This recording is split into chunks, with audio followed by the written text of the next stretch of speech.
Welcome to JD29 Studio YouTube channel. At this time precisely on the 28th of April 2016 we will preach about Ted Cruz picks Fiorina as running mate and Bernie Sanders retrenches. In this bulletin quoted from the website www.nytimes.com, reeling from their losses in Tuesday's Democratic and Republican primaries, Senator Bernie Sanders of Vermont and Senator Ted Cruz of Texas abruptly reordered reviews their campaigns on Wednesday, aiming to preserve some small hope that the race might yet turn in their favor. Mr. Cruz named a running mate, Fiorina, to help bring down Donald J. Trump, the Republican favorite, and both spoke of Mr. Trump in the language of relentless opposition, casting him as a sinister figure who must not be allowed to become president. On the Democratic side, Mr. Sanders said he would scale back his upstart bid for the White House and lay off hundreds of campaign workers, a measure seemingly intended to extend the life of his candidacy but not to prepare for a general election. In an interview, Mr. Sanders acknowledged in the strongest terms yet that Hillary Clinton's delegate lead might have closed off his path to the nomination, and he was less combative toward his party's frontrunner in his moment of apparent defeat, taking a tone of cold realism, if not quite resignation, stymied in his efforts this week to challenge Mrs. Clinton's dominance in the urban Northeast. Mr. Sanders said he would now refocus his efforts chiefly on the June 7 primary in California, a state laden with both delegates and political symbolism. By winning there, he said, he hoped to strengthen his hand ahead of the Democratic convention in Philadelphia, where he would push his core priorities into the party platform.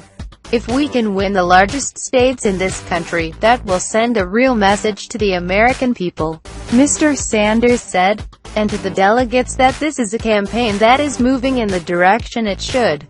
The Sanders campaign said late Wednesday that it would continue to maintain a staff of more than 300 as the race moved toward California. The campaign had roughly 1,000 workers during the initial nominating contests. Mr. Sanders did not rule out a comeback before the end of primary voting in June, but he has appeared to tone down his antagonism of Mrs.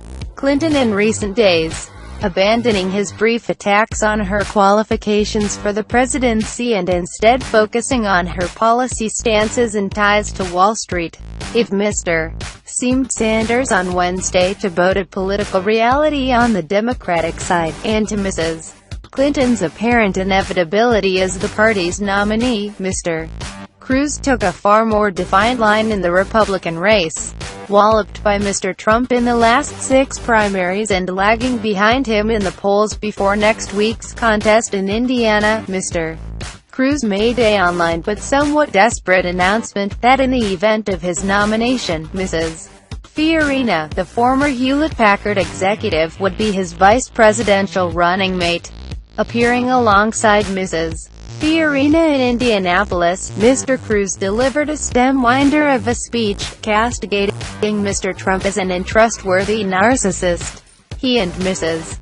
Fiorina jointly criticized the news media for rushing to treat Mr. Trump's victory in the nomination fight as a foregone conclusion. The Republican race, Mrs. Fiorina said, was a struggle for the soul of our party and the future of our nation. By rushing out a vice presidential pick before the Indiana vote, which is becoming a make or break for his candidacy, Mr. Cruz opted to tear open his party's divisions even more widely, rather than to stand down in view of Mr. Trump's growing strength.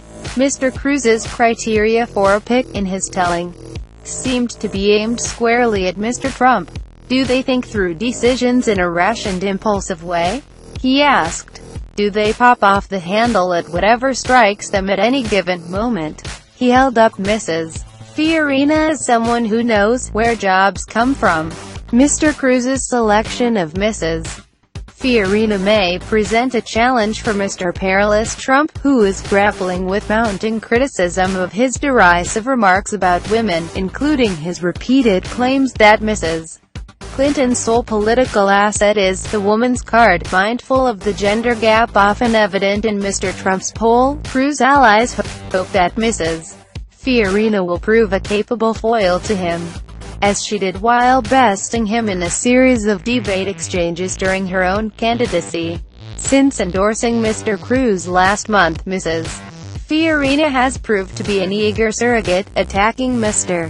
Trump and Mrs. Clinton with zeal. Mr. Trump, viewed unfavorably by most women in general election polls, has clashed savagely with Mrs. Fiorina in the past. He has mocked her business records, her voice and even her looks. "Look at that face," Mr. Trump said in an interview with Rolling Stone magazine last summer. "Would anyone vote for that?" Another slashing comment directed at Mrs. Fiorina's appearance or gender could have grave consequences for Mr. Trump, especially with female voters he would need to win over to compete in the fall. Mr. Trump responded to the surprise announcement with a degree of restraint, referring to the new relationship between Cruz and Carly. Mr. Trump shook his head and raised his eyebrows as he dismissed the move. "He has set a record," Mr. Trump said of his opponent. "He is the first presidential candidate in the history of this country who's mathematically eliminated from becoming president who chose a vice presidential candidate." Mr. Cruz's gambit was received chiefly as an act of beleaguered improvisation, the political equivalent of a student pulling a fire alarm to avoid an exam. In the short term, Mr. Cruz may have succeeded in shifting the focus away from Mr. Trump's success in the last two rounds of voting, and from his own wheezing alliance with Gov. John Kasich of Ohio, who agreed to clear out of Indiana if Mr. Cruz withdrew from competition in Oregon and New Mexico. Yet his partnership with Mrs. Fiorina may prove of limited value if Mr. Trump clobbers them both in Indiana, where 57 delegates are at stake. Mr. Trump already leads Mr. Cruz by more than 400 delegates, and has gathered more than three-quarters of the delegates he needs to clinch the Republican nomination.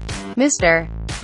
Cruz acknowledged in his speech on Wednesday that he no longer had a chance of winning the 1,237 delegates required to become the nominee, but said he still planned to challenge Mr.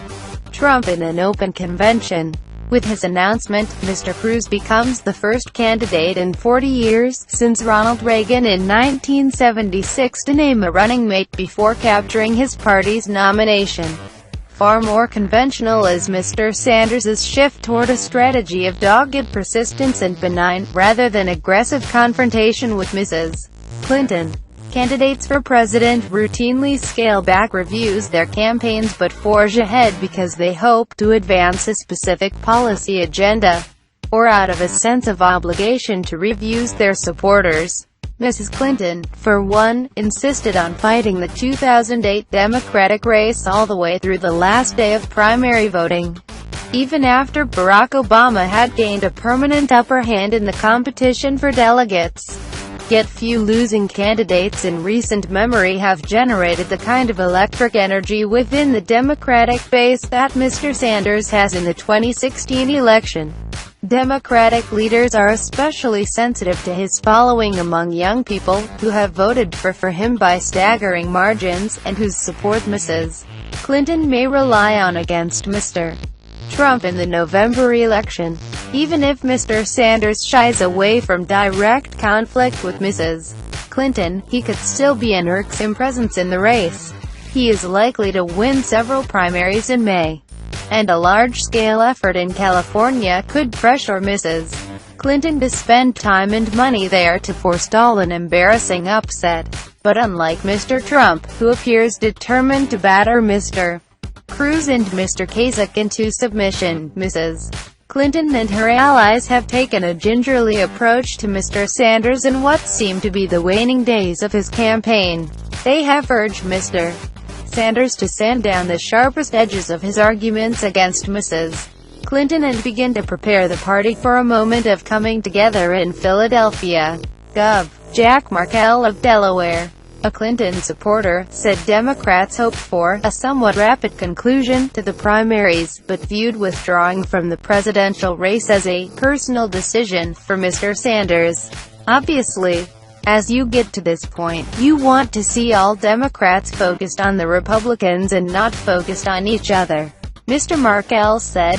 Mr. Sanders, he added, certainly believes that electing one of these Republicans as president would be a real nightmare for the country. Thus, the news this time on Thursday, the 28th of April 2016. Hopefully this news useful to you.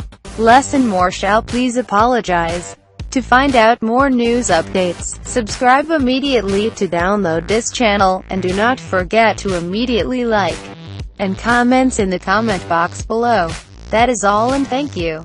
See you later.